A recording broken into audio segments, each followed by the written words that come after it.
एक ओंकार सतनाम करता पुरख निरभव निर्वैर अकाल मूरत अजूनी सैभं गुर प्रसाद जप आद सच जुगाद सच है भी सच नानक होसी भी सच। वाहिगुरु वाहिगुरु जी का खालसा वाहिगुरु जी की फतेह।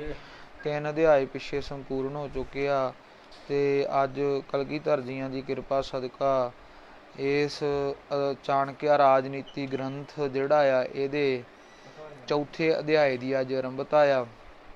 कलगीधर सचे पातशाह ने जिथे सानू धर्म दे नाल जोड़िया आ उथे सचे पातशाह महाराज जियां ने सानू ये भी हुक्म किया जिहड़े 52 हुक्मां दे विच जिहड़े 52 हुक्म ने उन्हां दे विच एक हुक्म किया कि राजनीति पढ़नी। सो आपां राजनीति ग्रंथ दे चाणक्य राजनीति दे 3 जिहड़े आ अध्याय संपूर्ण कीते। अज चौथे अध्याय की आरंभता करनी है जी। चलो महाराज कृपा करन। सतनाम श्री वाहिगुरु साहिब जी। दोहरा ब्रह्म मुहूर्त उठे नर दो अखर है ना कट्ठे ब्रह्म मुहूर्त एक ना एक ये ना वड्डी गल है। चलो आपां पहला इसे पद ते थोड़ा विस्तार करिए। जिवें ब्रह्म मुहूर्त दोवां इहदा ब्रह्म दा मम्मा अखर जिहड़ा है वो पिछे आउंदा आ ते मुहूर्त दा की है वो पहला वा ओहदा मम्मा अखर पहला वा। हाँ जी ते ये की करदे आ कई सिंह कि जदों इकट्ठे 2 अखर आ गए ना तो एको ही अखर बोल जाते गुरबाणी च वो अखर दोष हुंदा वा। ब्रह्म मुहूर्त पै जिवें तुसीं कहता ब्रह्म मुहूर्त ये 2 अखर आ 2 मम्मे आ पर एक लग गया है। वो हुण चौपाई साहिब च भी आउंदा तुम मैं मिलत तुम दा भी मम्मा आ गया मगर मैं दा फिर रह गया तो तलावां लग गईयां फिर मुक्ता रह गया मिलत दा भी मम्मा आ गया तो पढ़दे किदां तुम मैं मिलत वो एको ही मम्मा बोल जाते तिन्नां दा इक्के जी सारदे आ। और ये जदों भी 2 अखर इकट्ठे आउण बहुत थां नितनेम च भी इकट्ठे आउंदे आ इन्हां दा विशेष ध्यान रखना वा गलत ना पढ़िया जावे। विशेषता दे नाल जिथे जिहड़े 2 अखर इकट्ठे आउंदे उत्थे ठहरा दे लो। ब्रह्म मुहूर्त उठे नर चितवै एती बात। चलो पढ़ो। ब्रह्म मुहूर्त उठे नर चितवे एती बात को प्रभ को मैं कोय हित कौन शकत को जात। हाँ जी ब्रह्म मुहूर्त उठे नर चितवे एती बात को प्रभ को मैं कोय हित कौन शकत को जात। हाँ जी वाहिगुरु जी का खालसा वाहिगुरु जी की फतेह। ब्रह्म मुहूर्त कहंदे ब्रह्म कहंदे आ ब्रह्म मुहूर्त कहंदे आ सवेर वेला अमृत वेला ਜਿਹੜਾ बिल्कुल अमृत वेला ਜਿਹਨੂੰ ਆਪਾਂ 3 ਵਜੇ ਦਾ अमृत ਵੇਲੇ ਨੂੰ ਮੰਨਦੇ ਆ 12 ਵਜੇ ਤੋਂ ਬਾਅਦ ਚ 3 ਵਜੇ ਮੰਨਦੇ ਜਦੋਂ ਚੌਥਾ ਪਹਿਰ ਲੱਗਦਾ ਆ। ਕਹਿੰਦੇ ਬ੍ਰਹਮ ਮੁਹੂਰਤ ਉੱਠੇ ਨਰ ਮੁਹੂਰਤ ਨਾਮ ਆ ਸਮੇਂ ਦਾ ਬ੍ਰਹਮ ਨਾਮ ਆ ਅੰਮ੍ਰਿਤ ਦਾ ਸਵੇਰ ਦਾ। ਕਹਿੰਦੇ ਅੰਮ੍ਰਿਤ ਵੇਲੇ ਸਵੇਰੇ ਉੱਠੇ ਨਰ ਮਨੁੱਖ चितवै एती बात। चितवै की आंदे इन्हां गल्लां दी सोच चेता चिंतन अपने मन दे विच करे। एती बात ये वालियां गल्लां दी ये बात नाम है गल्लां दा ये वालियां गल्लां दा मन दे विच चिंतन करे विचारना करे जी। को प्रभ को मैं कोय हित कौन सकत को जात। को प्रभ सवेरे उठे पहलां आखे भी रब सोचे भी पहलां रब की आ। सवेरे उठिया बंदा पहलां विचारे रब की आ। को मैं कौन आ। सब तो वड्डी गल आ रब नूं सोचो भी रब है रब कौन आ ते रब तो बाद च मैं कौन आ। कोई हित मेरा हित भला काहदे च हित नाम है भले दा। कौन शक्त किहड़ी शक्ति आ जिस शक्ति ने मैनूं ताकत दित्ती ते मैं उठ के खलो गया। हाँ जी और मेरी जात किहड़ी आ मनुख जात आ पशु जात आ पंछी जात आ किहड़ी जात है मेरी। ਕਹਿੰਦੇ ਸਵੇਰੇ ਉੱਠ ਕੇ ਬੰਦਾ ਪਹਿਲਾਂ ਆਪਣੇ ਆਪ ਦੇ ਬਾਰੇ ਸੋਚਣਾ ਕਰੇ। ਇਹ ਗੱਲਾਂ ਸਵੇਰੇ ਉੱਠ ਕੇ ਜਦੋਂ ਸੋਚਾਂਗੇ ਪ੍ਰਮਾਤਮਾ ਕੀ ਆ ਵਾਹਿਗੁਰੂ ਦਾ ਆਰਾਧਨ ਹੋਊਗਾ। ਆਪਣੇ ਆਪ ਦੀ ਹਉਮੈ ਖਤਮ ਕਰਨ ਵਾਸਤੇ ਆਪਣੇ ਆਪ ਬਾਰੇ ਸੋਚਣਾ ਪਊ। ਮੈਂ ਕੀ ਹਾਂ ਪਸ਼ੂ ਪੰਛੀ 84 ਲੱਖ ਜੂਨਾਂ 'ਚ ਮੈਂ ਤਾਂ ਤੁੱਛ ਹਾਂ ਬਿਲਕੁਲ। ਹਾਂਜੀ ਕੋਏ ਹਿਤ ਮੇਰਾ ਭਲਾ ਕਿੱਦਾਂ ਹੋਊਗਾ। ਫਿਰ ਮਨ ਦੇ ਵਿੱਚ ਵਿਚਾਰ ਆਊਗੀ ਪਰਮਾਤਮਾ ਦੇ ਨਾਲ। ਜੇ ਫਿਰ ਵੀ ਨਾ ਆਊਗੀ ਫਿਰ ਕੌਣ ਸ਼ਕਤ ਫਿਰ ਇਹ ਮਨ 'ਚ ਆਊਗਾ ਵੀ ਯਾਰ ਸ਼ਕਤੀ ਕਿਹੜੀ ਹੈ ਜਿਹਨੇ ਮੈਨੂੰ ਉਠਾ ਦਿੱਤਾ। ਇਹ ਤਾਂ ਨਹੀਂ ਵੀ ਜਿਤਨਾ ਉਹ ਕਹਿੰਦਾ ਵੀ ਆਹ ਫਲਾਣੀ ਗੈਸ ਨਾਲ ਰਲ ਕੇ ਫਲਾਣੀ ਗੈਸ ਨਾਲ ਰਲ ਕੇ ਤੇ ਆਹ ਬੰਦਾ ਬਣ ਜਾਂਦਾ। ਅਕਸਰ ਉਹਨਾਂ ਗੈਸਾਂ ਨੂੰ ਵੀ ਤਾਂ ਕੋਈ ਬਣਾਉਣ ਵਾਲਾ ਹੈ ਕਿ ਨਹੀਂ। ਹਾਂਜੀ ਸ਼ਕਤੀ ਕਿਹੜੀ ਆ, ਮੇਰੀ ਜਾਤ ਕਿਹੜੀ ਆ, ਕਿਤੇ ਮੇਰੀ ਉਹ ਗੱਲ ਤਾਂ ਨਹੀਂ ਕਰਤੂਤ ਪਸ਼ੂ ਕੀ ਮਾਨਸ ਜਾਤ। ਹੁਣ ਜੀਵ ਇਸ ਤਰ੍ਹਾਂ ਦਾ ਵੀ ਫਿਰਦਾ ਆ, ਕਰਤੂਤਾਂ ਪਸ਼ੂਆਂ ਵਾਲੀਆਂ ਨੇ ਤੇ ਜਾਤ ਮਨੁੱਖਾਂ ਦੀ ਚੱਕੀ ਫਿਰਦੇ ਆ, ਲੱਛਣ ਕੋਈ ਮਨੁੱਖਾਂ ਵਾਲਾ ਹੈ ਨਹੀਂ। ਸੋ ਕਹਿੰਦੇ ਸਵੇਰੇ ਅੰਮ੍ਰਿਤ ਵੇਲੇ ਉੱਠ ਕੇ ਜੀਵ ਜਿਹੜਾ ਆ ਪ੍ਰਮਾਤਮਾ ਦੇ ਆਰਾਧਨ ਦੇ ਵਿੱਚ ਜੁੜੇ, ਆਪਣੇ ਆਪ ਦੀ ਖੋਜ ਕਰੇ ਕਿ ਮੈਂ ਕੌਣ ਹਾਂ ਜੀ। ਪੜਨਾ ਗੁਣਨਾ ਸਰਬ ਗੁਣ ਸ਼ਾਸਤਰ ਕੋ ਅਵਲੋਏ। ਹਾਂਜੀ ਪੜਨਾ ਗੁਣਨਾ ਸਰਬ ਗੁਣ ਸ਼ਾਸਤਰ ਕੀ ਅਵਲੋਏ। ਪੜਨਾ ਨਾਮ ਆ ਪੜਨ ਦਾ, ਸਕੂਲ ਦੀ ਵਿਦਿਆ ਪੜ੍ਹਨੀ, ਧਰਮ ਦੀਆਂ ਪੁਸਤਕਾਂ ਪੜ੍ਹਨੀਆਂ ਜਿਹੜੀਆਂ ਨੇ ਇਹ ਕੀ ਨਾਲ ਲੈਂਦੇ ਆ ਜ਼ਰੂਰੀ ਨੇ। ਹਾਂਜੀ ਇਹ ਚਾਹੀਦੀਆਂ ਪੜ੍ਹਨੀਆਂ ਵੀ ਚਾਹੀਦੀਆਂ। ਪੜ੍ਹਨਾ ਤਿੰਨ ਤਰ੍ਹਾਂ ਦਾ ਮੰਨਿਆ ਗਿਆ ਵਿਦਵਾਨਾਂ 'ਚ, ਤਿੰਨ ਤਰ੍ਹਾਂ ਦੀ ਵਿਦਿਆ ਮੰਨੀ ਜਾਂਦੀ ਆ। ਇੱਕ ਦਾ ਨਾਂ ਆ ਉਸ਼ਤਖਾਨ, ਦੂਜੀ ਦਾ ਨਾਂ ਆ ਗੋਸ਼ਤ ਤੇ ਤੀਜੀ ਦਾ ਨਾਂ ਆ ਮਗਜ ਜਿੱਦਾਂ ਆਪਾਂ ਮਗਜ ਦਿਮਾਗ। ਉਸ਼ਤਖਾਨ ਦਾ ਮਤਲਬ ਕੀ ਆ ਵੀ ਉਹ ਜਿਹੜੀ ਵਸਤੂ, ਜਿਵੇਂ ਕੋਈ ਚੀਜ਼ ਆ, ਜਿਵੇਂ ਮਾਸ ਖਾਧਾ ਤੇ ਉਹਦੀਆਂ ਹੱਡੀਆਂ ਚੂਸ ਕੇ, ਹੱਡੀਆਂ ਤੋਂ ਮਾਸ ਚੂਸ ਕੇ ਸੁੱਟਤਾ। ਜਿਵੇਂ ਅੰਬ ਖਾਧਾ ਤੇ ਗਿੜਕ ਖਾ ਕੇ ਸੁੱਟ ਦਿੱਤੀ, ਉਹਨੂੰ ਕਹਿੰਦੇ ਉਸ਼ਤਖਾਨ। ਭਾਵ ਵਿਦਿਆ ਪੜ੍ਹੀ, ਪੈਸਾ ਕਮਾਇਆ ਤੇ ਗੱਲ ਨਿਬੜੀ। ਵਿਦਿਆ ਪੜ੍ਹੀ, ਕਥਾ ਸਿੱਖੀ, ਕੋਈ ਵੀ ਗੁਣ ਲਿਆ ਤੇ ਉਤੋਂ ਪੈਸਾ ਕਮਾਇਆ ਤੇ ਗੱਲ ਨਿਬੜੀ, ਇੱਥੋਂ ਤੱਕ ਹੀ ਸੀਮਿਤ ਹੈ, ਉਹਨੂੰ ਕਹਿੰਦੇ ਉਸ਼ਤਖਾਨ। ਦੂਜਾ ਹੈਗਾ ਗੋਸ਼ਤ।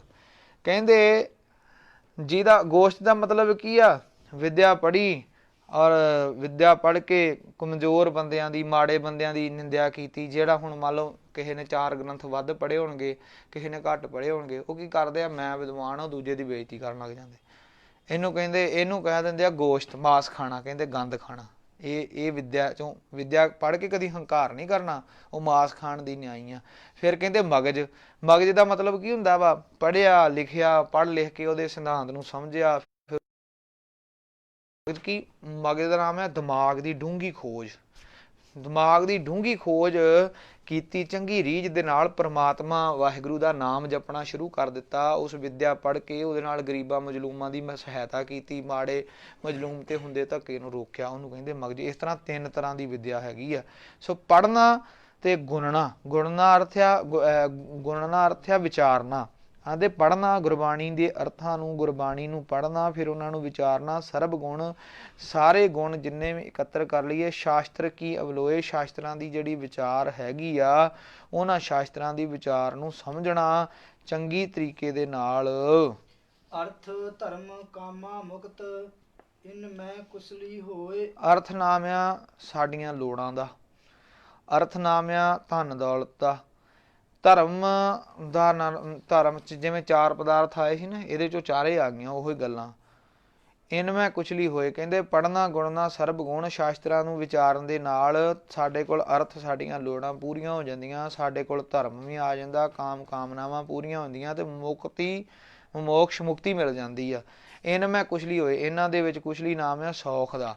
ਕਹਿੰਦਾ ਜੀਵ ਨੂੰ ਇਹਨਾਂ ਗੱਲਾਂ ਨੂੰ ਪ੍ਰਾਪਤ ਕਰਨ ਦੇ ਵਿੱਚ ਜੀਵ ਨੂੰ ਬੜਾ ਸੁਖਾਲਤਾ ਮਿਲ ਜਾਂਦੀ ਹੈ। ਜੀਵ ਜਿਹੜਾ ਨਾ ਉਹ ਸੌਖਾ ਜਿਹੜਾ ਪ੍ਰਮਾਤਮਾ ਦੇ ਦਰ ਤੇ ਪਹੁੰਚ ਜਾਂਦਾ ਵਾ। ਕਿਦਣਾ, ਜੇ ਉਹ ਵਿਦਿਆ ਨੂੰ ਪੜ੍ਹੇ, ਉਹ ਗੁਣਨਾ ਉਹਦੀ ਵਿਚਾਰ ਕਰੇ, ਸ਼ਾਸਤਰਾਂ ਨੂੰ ਚੰਗੀ ਤਰ੍ਹਾਂ ਡੂੰਘਾ ਡੀਪਲੀ ਉਹਨਾਂ ਦੇ ਸਿਧਾਂਤ ਨੂੰ ਸਮਝੇ, ਔਰ ਸਮਝ ਕਰਕੇ ਉਹ ਆਪਣੀਆਂ ਇਹਨਾਂ ਸਾਰੀਆਂ ਧਰਮ ਦੇ ਅਜੇ ਆਪਾਂ ਅਰਥ ਕਰੀਏ ਤੇ ਮਹਾਨ ਕੋਸ਼ ਦੇ ਵਿੱਚ 13 ਅਰਥ ਨੇ। ਧਰਮ ਦਾ ਅਰਥ ਹੈ ਸ਼ੁਭ ਕਰਮ, ਧਰਮ ਦਾ ਅਰਥ ਆ ਮਜ਼ਹਬ, ਧਰਮ ਦਾ ਅਰਥ ਆ ਸਰੀਰ, ਧਰਮ ਦਾ ਅਰਥ ਆ ਰਿਵਾਜ, ਧਰਮ ਦਾ ਅਰਥ ਆ ਡਿਊਟੀ, ਧਰਮ ਦਾ ਅਰਥ ਹੈ ਇਨਸਾਫ, ਧਰਮ ਦਾ ਅਰਥ ਆ ਸੁਭਾਅ ਤੇ ਔਰ ਧਰਮ ਰਾਜਾ ਵੀ ਧਰਮ ਨੂੰ ਕਹਿ ਜਾਂਦੇ ਆ, ਹੋਰ ਧਨੁੱਖ ਕਮਾਨ ਵੀ ਕਹਿੰਦੇ ਆ, ਤੱਤਾਂ ਦੇ ਸਪਰਸ਼ ਆਦਿ ਗੁਣ। ਭਾਵ ਬਹੁਤ ਇਹਦੇ 13 ਨਾਂ ਦੱਸੇ ਨੇ। ਸੋ ਇਸ ਪ੍ਰਕਾਰ ਕਹਿੰਦੇ ਇਹ 13 ਪ੍ਰਕਾਰ ਦੇ ਧਰਮ ਦੇ, ਪਰ ਧਰਮ ਦਾ ਅਰਥ ਇੱਥੇ ਆਪਾਂ ਲਾਉਣਾ ਸ਼ੁਭ ਗੁਣ। ਬੰਦਾ ਕੀ ਕਹਿੰਦਾ ਕਿ ਮੈਂ ਧਰਮ ਅਰਥ ਨਾਮ ਹੈ ਮੇਰੀਆਂ ਲੋੜਾਂ ਪੂਰੀਆਂ ਹੋਣ, ਸ਼ੁਭ ਗੁਣ ਵੀ ਮੇਰੇ 'ਚ ਆ ਜਾਣ, ਮੇਰੀਆਂ ਕਾਮਨਾਵਾਂ ਵੀ ਪੂਰੀਆਂ ਹੋਣ, ਮੁਕਤੀ ਵੀ ਮਿਲ ਜੇ। ਇਹਨਾਂ ਦੇ ਵਿੱਚ ਬੰਦੇ ਨੂੰ ਸੌਖ ਹੋ ਜਾਂਦੀ ਸਾਰੀਆਂ ਚੀਜ਼ਾਂ ਲੈਣ ਦੇ ਵਿੱਚ, ਜੇ ਬੰਦਾ ਪੜ੍ਹਦਾ ਆ, ਵਿਚਾਰਦਾ ਆ, ਡੀਪਲੀ ਗ੍ਰੰਥਾਂ ਨੂੰ ਸਮਝਣ ਦਾ ਯਤਨ ਕਰਦਾ ਹੈਗਾ ਜੀ। ਸ਼੍ਰਵਣ ਮਨਨ ਔਰ ਧਰਮ ਪੁੰਨ ਤੀਜਾ ਬੁੱਧ ਪ੍ਰਕਾਸ਼। ਹਾਂਜੀ ਇਹਦੇ ਵਿੱਚ ਇੱਕ ਸ਼੍ਰਵਣ ਮੰਨਣ ਆ ਗਿਆ। ਕਿਹੜੀ ਪੰਕਤੀ ਆ ਗਈ ਤੁਹਾਡੇ? ਪੜ੍ਹਨਾ ਗੁੜਨਾ ਤੋਂ ਬਾਅਦ 'ਚ ਕਿਹੜੀ ਆਈ ਤੁਹਾਡੇ? ਅਰਥ ਧਰਮ ਕਾਮਾਂ ਤੋਂ ਬਾਅਦ ਆਈ ਸ਼ਰਵਣ ਸੁਣਨ ਅਰਥ ਧਰਮ ਪੁੰਨ, ਤੀਜਾ ਬੁੱਧ ਪ੍ਰਕਾਸ਼, ਇਹੀ ਆਈ ਹੈ ਨਾ। ਹਾਂ, ਸ਼ਰਵਣ ਨਾਮ ਹੈ ਸੁਣਨ ਦਾ, ਸ਼ਰਵਣ ਨਾਮ ਹੈ ਕੰਨਾਂ ਦਾ, ਸੁਣਨ ਨਾਮ ਹੈ ਸੁਣਨ ਦਾ, ਕੰਨਾਂ ਦੇ ਨਾਲ ਸੁਣਨਾ, ਅਰ ਧਰਮ ਪੁੰਨ, ਆਰ ਦਾ ਅਰਥ ਹੈ ਅਤੇ, ਇੱਥੇ ਸੁਣਨ ਨਹੀਂ ਇੱਥੇ ਮੰਨਣ ਹੈ। ਅੱਛਾ ਇੱਥੇ ਮੰਨਣ ਆ। ਹਾਂ ਆਹੋ, ਸ਼ਰਵਣ ਦਾ ਸੁਣਨਾ, ਮੰਨਣ ਦਾ ਮੰਨਣਾ, ਕਹਿੰਦੇ ਆਰ ਧਰਮ ਅਤੇ ਗੱਲ ਨੂੰ ਸੁਣਨਾ, ਬਾਣੀ ਨੂੰ ਸੁਣਨਾ, ਸੁਣ ਕੇ ਮੰਨਣ ਕਰਨਾ ਅਤੇ ਧਰਮ ਕਮਾਉਣਾ ਅਤੇ ਪੁੰਨ ਕਰਨੇ। ਤੀਜਾ ਬੁੱਧ ਪ੍ਰਕਾਸ਼, ਕਹਿੰਦੇ ਸ਼ਰਵਣ ਦੇ ਨਾਲ, ਮੰਨਣ ਦੇ ਨਾਲ, ਧਰਮ ਦੇ ਨਾਲ ਜਾਂ ਪੁੰਨ ਕਰਨ ਦੇ ਨਾਲ, ਇਹ ਤਿੰਨਾਂ ਚੀਜ਼ਾਂ ਦੇ ਨਾਲ ਕਹਿੰਦੇ ਆ ਸੁਣੀ ਗੱਲ, ਮੰਨੀ ਤੇ ਫਿਰ ਧਰਮ ਨੂੰ ਕਮਾਇਆ। ਇਹ ਤਿੰਨ ਚੀਜ਼ਾਂ ਜਿਹੜੀਆਂ ਬੁੱਧੀ ਨੂੰ ਪ੍ਰਕਾਸ਼ ਕਰ ਦਿੰਦੀਆਂ, ਬੁੱਧੀ ਦਾ ਵਿਸਥਾਰ ਕਰਦੀਆਂ, ਬੁੱਧੀ 'ਚ ਚੰਗਾ ਸ੍ਰੇਸ਼ਟ ਗਿਆਨ ਪ੍ਰਮਾਤਮਾ ਦੇ ਨਾਮ ਦੇ ਜੁੜਨ ਵਾਲਾ ਪਾ ਦਿੰਦੀਆਂ। ਕਿਹੜੀਆਂ? ਸੁਣਿਆ, ਮੰਨਿਆ, ਮਨ ਕੀਤਾ ਭਾਵ। ਇਹ ਤਿੰਨ ਚੀਜ਼ਾਂ ਨੇ। ਸੁਣਿਆ, ਜਪਜੀ ਸਾਹਿਬ 'ਚ ਇੱਕੋ ਪੰਕਤੀ 'ਚ ਸਾਰਾ ਸਿਧਾਂਤ ਹੈ। ਕਹਿੰਦੇ ਵਾਹਿਗੁਰੂ ਦੇ ਨਾਮ ਨੂੰ ਸੁਣਿਆ, ਫਿਰ ਸੁਣ ਕੇ ਕੀ ਕੀਤਾ? ਉਹਨੂੰ ਮੰਨਿਆ, ਫਿਰ ਮਨ ਕੀਤਾ ਭਾਵ, ਮਨ 'ਚੋਂ ਪ੍ਰੇਮ ਕੀਤਾ। ਪ੍ਰੇਮ ਨਾਮ ਹੈ ਧਰਮ ਦਾ। ਇੱਥੇ ਆ ਗਿਆ ਸ਼ਰਵਣ, ਮੰਨਣ ਤੇ ਧਰਮ। ਇਹ ਤਿੰਨ ਚੀਜ਼ਾਂ ਜਿਹੜੀਆਂ ਨੇ, ਇਹ ਬੰਦੇ ਨੂੰ ਕੀ ਕਹਿੰਦੇ? ਤੀਜਾ ਬੁੱਧ ਪ੍ਰਕਾਸ਼, ਜਿਹਨੂੰ ਤੀਜਾ ਨੇਤਰ ਕਹਿ ਦਿੰਦੇ ਆਪਾਂ, ਕਹਿ ਦਿੰਦੇ ਨਾ ਤੀਜਾ ਨੇਤਰ ਖੁੱਲ੍ਹਾ ਇਹਦਾ। ਉਹ ਤੀਜਾ ਨੇਤਰ ਜਿਹੜਾ ਆ ਉਹ ਪਰਮਾਰਥ ਵਾਲਾ ਕਹਿੰਦੇ, ਉਹ ਖੋਲ ਦਿੰਦੀਆਂ ਨੇ ਇਹ ਚੀਜ਼ਾਂ। ਜੇ ਅਸੀਂ ਗੁਰਬਾਣੀ ਨੂੰ ਸੁਣਦੇ ਹਾਂ, ਸੁਣ ਕੇ ਮੰਨ ਕੇ ਤੇ ਉਹਦੇ ਤੇ ਕਮਾਉਣ ਦਾ ਯਤਨ ਕਰਦੇ ਹਾਂ ਜੀ। ਸ਼ੌਕ ਬਰਾਬਰ ਸ਼ੋਕ ਬਰਾਬਰ 70 ਨਹਿ, ਇਨਕਾ ਕਰੇ ਵਿਨਾਸ਼। ਸ਼ੋਕ ਨਾਮ ਆ ਚਿੰਤਾ ਦਾ, ਸ਼ੋਕ ਨਾਮ ਆ ਗਮ ਦਾ।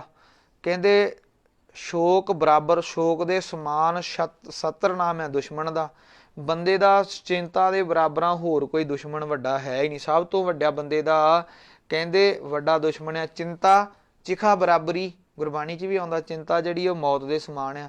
ਕਹਿੰਦੇ ਇਸੇ ਤਰ੍ਹਾਂ ਜਿਹੜਾ ਸ਼ੋਕ ਆ, ਚਿੰਤਾ ਆ, ਇਹਦੇ ਬਰਾਬਰਾਂ ਇਨਸਾਨ ਦੇ ਸਰੀਰ ਦਾ ਹੋਰ ਕੋਈ ਵੱਡਾ ਦੁਸ਼ਮਣ ਨਹੀਂ। ਇਨਕਾ ਕਰੇ ਵਿਨਾਸ਼, ਇਹਦਾ ਆਪਣੇ ਆਪ ਤੋਂ ਵਿਨਾਸ਼ ਕਰਦੇ, ਭਾਵ ਇਹਦਾ ਵਿਨਾਸ਼ ਕਰਦੇ, ਇਹਨੂੰ ਨਾਸ਼ ਕਰਦੇ। ਰਿਣੀ ਕੁਮਾਰੀ ਕੋ ਪਿਤਾ, ਜੇ ਸਿਰ ਵੈਰੀ ਹੋਏ। ਰਿਣੀ ਨਾਮ ਆ ਰਜਾਈ ਦਾ, ਕੁਮਾਰੀ ਨਾਮ ਆ ਕੁਵਾਰੀ ਕੁੜੀ ਦਾ। ਕੁਵਾਰੀ ਕੋ ਪਿਤਾ, ਕੁਵਾਰੀ ਕੁੜੀ ਦੇ ਪਿਓ, ਕੁਵਾਰੀ ਕੋ ਪਿਤਾ, ਕੁਵਾਰੀ ਕੁੜੀ ਦਾ ਪਿਓ ਹੋ ਗਿਆ। ਕਹਿੰਦੇ ਕਰਜ਼ਾਈ ਬੰਦਾ ਤੇ ਕੁਵਾਰੀ ਕੁੜੀ ਦਾ ਪਿਓ। ਜਾਂ ਜੇ ਸਿਰ ਵੈਰੀ ਹੋਏ, ਜਾਂ ਜਿਹਦੇ ਸਿਰ ਤੇ ਹੁਣ ਕਾਰਨ ਕੇ ਵੈਰੀਆਂ ਦੀ ਫੌਜ ਚੜ੍ਹ ਕੇ ਖਲੋ ਗਈ ਹੈ। ਜੇ ਸਿਰ ਵੈਰੀ ਹੋਵੇ, ਕੋਈ ਵੈਰੀ ਦਲ ਆਣ ਕੇ ਚੜ੍ਹ ਕੇ ਖਲੋਤਾ ਹੋਵੇ। ਇਨ ਤੀਨੋਂ ਕੈ ਨੈਣ ਮਹਿ, ਨਿੰਦਰਾ ਕਬਹੂ ਨਾ ਹੋਏ। ਹਾਂ, ਇਨ ਤੀਨੋਂ ਕੇ ਨੈਣ ਮਹਿ, ਇਹਨਾਂ ਤਿੰਨਾਂ ਜਾਣਿਆਂ ਦੀ ਅੱਖ ਦੇ ਵਿੱਚ ਕਦੀ ਵੀ ਨਿੰਦਰਾ ਕਬਹੂ ਨਾ ਹੋਏ। ਇਹਨਾਂ ਦੇ ਕਦੀ ਵੀ ਅੱਖਾਂ 'ਚ ਤੁਹਾਨੂੰ ਨੀਂਦ ਨਹੀਂ ਦਿਖ ਸਕਦੀ। ਕਰਜ਼ਾਈ ਦੇ ਵਿਚਾਰੇ ਦੇ ਕਿੱਥੋਂ ਨੀਂਦ ਆਉਣੀ, ਟੈਨਸ਼ਨ ਨਾਲ ਬੁਰਾ ਹਾਲ ਹੋਇਆ ਹੁੰਦਾ। ਤੇ ਕੁਆਰੀ ਨੂੰ ਤੇ ਪਿਓ ਨੂੰ ਵੀ ਕੋਈ ਪਤਾ ਨਹੀਂ ਆ, ਧੀ ਧਿਆਣੀ ਆ, ਕਿਹਦੇ ਵੇਲੇ ਕੀ ਵਾਪਰ ਜਾਣਾ ਹਨਾ, ਸਮਾਂ ਆ। ਤੇ ਇਸੇ ਤਰ੍ਹਾਂ ਰੂਪ ਹੈ, ਜੇ ਰੂਪ ਸੋਹਣਾ ਨਹੀਂ ਹੈ, ਬਸਤਰਹੀਨ, ਸਰੀਰ ਤੇ ਬਸਤਰ ਵੀ ਨਹੀਂ ਹਨ। ਬਸਤਰਹੀਨ, ਹੀਨ ਦਾ ਨਾਮ ਹੈ ਰਹਿਤ, ਬਸਤਰ ਨਾਮ ਹੈ ਕੱਪੜੇ। ਜੇ ਕੱਪੜਿਆਂ ਤੋਂ ਰਹਿਤ ਆ, ਬੰਦੇ ਨੇ ਪਾਏ ਨਹੀਂ ਹੋਏ, ਭਾਵ ਕੱਪੜਿਆਂ ਤੋਂ ਬਿਨਾਂ ਹੈ। ਤਾਨ ਸ਼ਾਰ ਨਾਮ ਹੈ ਸੁਆਹ, ਤੇ ਸਰੀਰ ਤੇ ਸੁਆਹ ਮਲੀ ਹੋਈ ਹੈ ਸਾਰੇ ਤੇ। ਜਦੋਂ ਜੇਕਰ ਰੂਪ ਵੀ ਸੋਹਣਾ ਨਹੀਂ ਹੈ, ਭਾਵ ਕਾਲਾ ਆ, ਸ਼ਕਲ ਬੇਸ਼ਕਲ ਆ, ਸਰੀਰ ਤੇ ਬਸਤਰ ਬਣੀ ਆ, ਤਨ ਤੇ ਸੁਆਹ ਮਲੀ ਹੋਈ ਆ। ਅੱਗੇ ਪੜੋ। ਤਦਪ ਵਿਦਿਆਵਾਨ ਕੋ ਸਭਾ ਮੈਂ ਅਧਿਕਾਰ। ਹਾਂ, ਤਦੋਂ ਵੀ ਕਹਿੰਦੇ ਜੇ ਉਹ ਬੰਦਾ ਜਿਹੜਾ ਵਿਦਵਾਨ ਆ, ਉਹਨੂੰ 10 ਬੰਦਿਆਂ 'ਚ ਬਹਿਣ ਦਾ ਅਧਿਕਾਰ ਆ। ਉਹ ਵਿਦਵਾਨ ਨੂੰ ਸਭਾ ਨਾਮ ਹੈ ਬੰਦਿਆਂ ਦੀ, 10 20 50 ਬੰਦੇ ਜਿਹੜੇ ਵਿਦਵਾਨ ਬੈਠੇ ਹੋਣ, ਉਹਨਾਂ ਵਿਦਵਾਨਾਂ 'ਚ ਬਹਿਣ ਦਾ ਉਹਨੂੰ ਅਧਿਕਾਰ ਆ। ਭਾਵੇਂ ਸ਼ਕਲ ਸੋਹਣੀ ਨਹੀਂ ਆ, ਭਾਵੇਂ ਉਸ ਬੰਦੇ ਕੋਲ ਕੱਪੜਾ ਨਹੀਂ ਹੈ, ਜੇ ਉਹਦੇ ਸਰੀਰ ਤੇ ਸੁਆਹ ਲੱਗੀ ਆ, ਗੰਦਗੀ ਲੱਗੀ ਆ, ਉਸ ਗੰਦਗੀ ਦੀ ਵੀ ਪ੍ਰਵਾਹ ਕੀਤੇ ਬਿਨਾਂ, ਉਹਦੀ ਵਿਦਵਤਾ ਨੂੰ ਮੁੱਖ ਰੱਖਦਿਆਂ ਹੋਇਆਂ, ਉਹਨੂੰ ਸਭਾ ਦੇ ਵਿੱਚ ਬੈਠਣ ਦਾ ਅਧਿਕਾਰ ਹੈ ਜੀ। ਸਿਆਲ ਸਭਾ ਮੈਂ ਸਿੰਘ ਜਿਉ, ਕਾਂਗਨ ਮੈਂ ਮਰਾਲ। ਹਾਂ, ਸਿਆਲ ਨਾਮ ਹੈ ਗਿੱਦੜ ਦਾ, ਗਿੱਦੜਾਂ ਦੀ ਸਭਾ ਦੇ ਵਿੱਚ। ਸਿੰਘ ਨਾਮ ਹੈ ਸ਼ੇਰ ਦਾ, ਜਿਵੇਂ ਕਹਿੰਦੇ ਗਿੱਦੜਾਂ ਦੀ ਸਭਾ ਦੇ ਵਿੱਚ ਸ਼ੇਰ। ਕਾਂਗਨ ਨਾਮ ਹੈ ਕਾਵਾਂ ਦਾ, ਮਰਾਲ ਨਾਮ ਹੈ ਹੰਸਾਂ ਦਾ।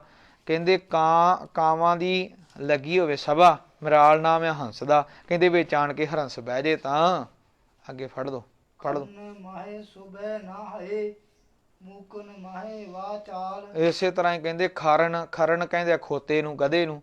ਖਰਣ ਮਾਹਿਮ ਨਾਮ ਹੈ ਵਿੱਚ ਦਾ, ਸੋਭੇ ਸ਼ੋਭਣ ਦਾ ਨਾਂ ਦਾ ਅਰਥ ਹੈ ਨਹੀਂ, ਹੈ ਦਾ ਅਰਥ ਹੈ ਘੋੜਾ।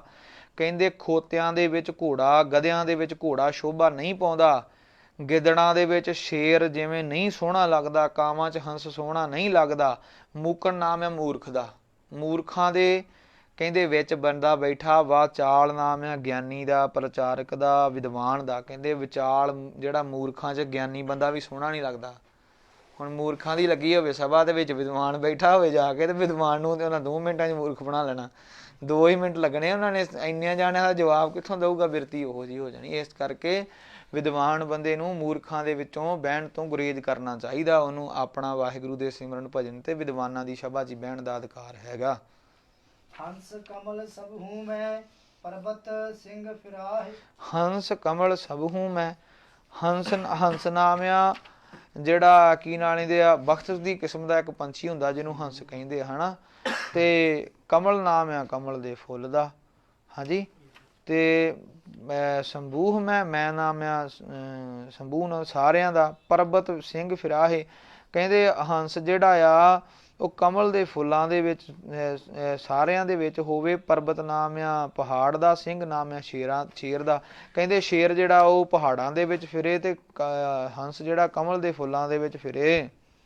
ਵੀਰ ਖੇਤ ਸੂਬੈ ਤੁਰੰਗ, ਹਾਂਜੀ। ਪੰਡਤ ਸੁਵਜਨਨ ਮਾਹੇ। ਕਮਲ ਦਾ ਫੁੱਲ ਹੈ ਇੱਥੇ ਕੌਲ ਫੁੱਲ, ਕੌਲ ਫੁੱਲ। ਕਮਲ ਦਾ ਇੱਥੇ ਕੌਲ, ਕਮਲ ਦਾ ਫੁੱਲ ਨਹੀਂ। ਕਹਿੰਦੇ ਕੌਲ ਫੁੱਲਾਂ 'ਚ ਬੈਠਾ ਹੰਸ ਸੋਹਣਾ ਲੱਗਦਾ ਆ, ਔਰ ਸ਼ੇਰ ਜਿਹੜਾ ਹੈ ਉਹ ਪਹਾੜਾਂ ਦੇ ਵਿੱਚ ਸੋਹਣਾ ਲੱਗਦਾ। ਵੀਰ ਨਾਮ ਆ, ਵੀਰ ਨਾਮ ਆ ਯੋਧੇ ਦਾ, ਯੋਧਾ ਖੇਤ ਰਣ, ਖੇਤ ਰਣ ਤੱਤੇ ਦੇ ਵਿੱਚ ਸੋਭੈ ਤੁਰੰਗ। ਉਹ ਰਣ ਤੱਤੇ ਦੇ ਵਿੱਚ ਤੁਰੰਗ ਨਾਮ ਆ ਘੋੜੇ ਦਾ। ਪਹਿਲਾਂ ਹੈ ਆਇਆ ਸੀ ਘੋੜੇ ਦਾ ਅਰਥ, ਇੱਥੇ ਤੁਰੰਗ ਦਾ ਅਰਥ ਵੀ ਘੋੜਾ ਹੀ ਆ। ਕਹਿੰਦੇ ਘੋੜੇ ਦੇ ਉੱਪਰ ਬੈਠਾ ਹੋਇਆ ਰਣ ਤੱਤੇ ਦੇ ਅੰਦਰ ਜੂਝਦਾ ਮੈਦਾਨੇ ਜੰਗ ਦੇ ਵੀਰ ਨਾਮ ਹੈ ਯੋਧਾ, ਸੋਹਣਾ ਲੱਗਦਾ। ਪੰਡਤ ਸੁਵਜਨਨ ਮਾਹੇ, ਪੰਡਤ ਜਿਹੜਾ ਉਹ ਸਿਆਣੇ ਬੰਦੇ, ਪੰਡਤ ਨਾਮ ਵਿਦਵਾਨ ਦਾ। ਕਹਿੰਦੇ ਵਿਦਵਾਨ ਜਿਹੜਾ ਉਹ ਸੂਝਵਾਨ ਬੰਦਿਆਂ 'ਚ ਬੈਠਾ ਸੋਹਣਾ ਲੱਗਦਾ। ਉਹ ਪਹਿਲੇ ਦੇ ਨਾਲ ਹੀ ਇਹਦਾ ਅਰਥ ਜੁੜਦਾ ਵਾ ਵੀ ਜਿਹੜਾ ਮੂਰਖ ਬੰਦਾ ਆ ਉਹ ਮੂਰਖਾਂ 'ਚ ਵਿਚਾਲ, ਗਿਆਨੀ ਨੂੰ ਨਹੀਂ ਬਹਿਣਾ ਚਾਹੀਦਾ, ਵਿਦਵਾਨ ਨੂੰ ਨਹੀਂ ਬਹਿਣਾ ਚਾਹੀਦਾ। ਪਹਿਲਾਂ ਉਹਦੇ ਪ੍ਰਮਾਣ ਦੇ ਦਿੱਤੇ ਆ, ਹੁਣ ਇਹ ਦੇਖ ਦਿੱਤੇ ਵੀ ਉਹਨੂੰ ਬਹਿਣਾ ਕਿਉਂ ਨਹੀਂ ਉਹਨਾਂ 'ਚ ਚਾਹੀਦਾ। ਕਿਉਂ? ਕਿਉਂਕਿ ਜਿਹੜਾ ਚੀਜ਼ ਜਿੱਥੇ ਸ਼ੋਭਦੀ ਆ ਉੱਥੇ ਹੀ ਸ਼ੋਭਦੀ ਆ, ਜਿੱਥੇ ਨਹੀਂ ਜਿਹੜੀ ਚੀਜ਼ ਸ਼ੋਭਦੀ ਉੱਥੇ ਉਹ ਨਹੀਂ ਸ਼ੋਭਦੀ। ਘੋੜੇ ਦੇ ਉੱਤੇ ਹੀ ਸੂਰਮਾ ਬੈਠਾ ਚੰਗਾ ਲੱਗਦਾ। ਹਾਂ ਨਹੀਂ, ਘੋੜੇ ਤੇ ਨਹੀਂ। ਵੀਰ ਖੇਤ ਨਾਮ ਆ ਰਣ ਖੇਤ, ਮੈਦਾਨੇ ਜੰਗ ਅੰਦਰ ਘੋੜੇ ਤੇ ਬੈਠਾ ਸੋਹਣਾ ਲੱਗਦਾ। ਮੈਦਾਨੇ ਜੰਗ ਦੇ ਅੰਦਰ ਸੂਰਮਾ ਕਹਿੰਦੇ ਸੋਹਣਾ ਕਿਦੋਂ ਲੱਗਦਾ? ਜਦੋਂ ਮੈਦਾਨੇ ਜੰਗ ਦੇ ਵਿੱਚ ਘੋੜੇ ਦੇ ਉੱਪਰ ਸਵਾਰ ਹੋ ਕੇ ਤੇ ਮੈਦਾਨੇ ਜੰਗ ਨੂੰ ਲੜਨ ਵਾਸਤੇ ਜਾ ਰਿਹਾ ਹੋਵੇ।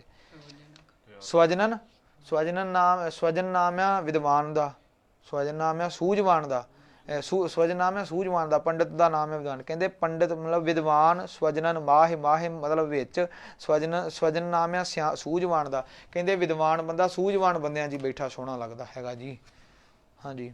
ਕੁਸ਼ਟ ਮਾਸ ਜਵਰ ਮਾਹੇ ਕ੍ਰਿਤ, ਹਾਂਜੀ। ਸੂਰ ਰੋਗ ਮੈਂ ਦਾਲ। ਆਂਦੇ ਕੁਸ਼ਟ ਨਾਮ ਹੈ ਕੋੜ ਦਾ, ਜਵਰ ਮਾਸ। ਕਹਿੰਦੇ ਜਦੋਂ ਕੋੜ ਦਾ ਰੋਗ ਹੋ ਜਾਵੇ ਨਾ ਬੰਦਾ, ਉਸ ਨੂੰ ਮਾਸ ਖਾਣਾ।